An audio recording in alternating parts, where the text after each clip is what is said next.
საქართველოს წარმატებული ადამიანების დაჯილდოების ცერემონიაზე პერსონა, სადაც სხვადასხვა სფეროს წარმატებული ადამიანები ჯილდოვდებიან, წარდგენილია ფოთელი ხელოვანი ინგა ბერაია. ინგა ბერაია დაიბადა ფოთში, განათლებით და პროფესიით სკოლამდელი აღზრდის პედაგოგია, ასევე დაამთავრა HR მენეჯმენტი, პიროვნული და კარიერული განვითარება და სამართლის სკოლა.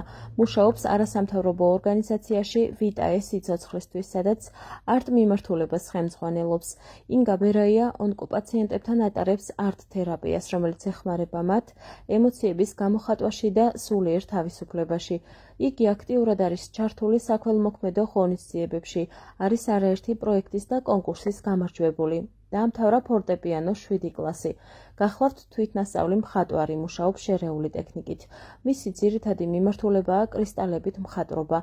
აღსანიშნავია, რომ ინგამ გადაწყვიტა ხელოვნებაში სიახლე, კერძოდ კი მხატვრობაში ამ ტექნიკით დაენერგა. 2016 წლიდან აქტიურად მონაწილეობს სხვადასხვა კონკურსებსა და პროექტებში. მისთვის დიდი პატივი და პასუხისმგებლობაა იყოს პერსონას დიდი ოჯახის წევრი. პერსონა 2015-ის დაჯილდოება დეკემბრის დასაწყისში გაიმართება, სადაც ინგა ბერაიასთან ერთად ფოთის თეატრის მსახიობი ჯანო იზორია მიიღებს მონაწილეობას. წელს სრულიად მოულოდნელად მოხდი პერსონას ტიტულის ნომინანტებს შორისა. ბორდის 12-კაციანი შემადგენლობამ ერთხმად მიიღო გადაწყვეტილება ჩვენი წარდგენის შესახებ. გამოგიტყდები და ხუთწილად ვაღიარებ არ ველოდი. ეს არა მხოლოდ ჩვენთვის დიდი პატივია, არამედ დიდი პასუხისმგებლობაც არის. სამწუხაროდ 10 ივლისს გამართულ ცერემონიას ობიექტური მიზეზების გამო ვერ დავისწავი. თუმცა გულით იმ ადამიანებთან ვიყავი, ვინც ამ პლატფორმას ღირსეულ სახეს აძლევს.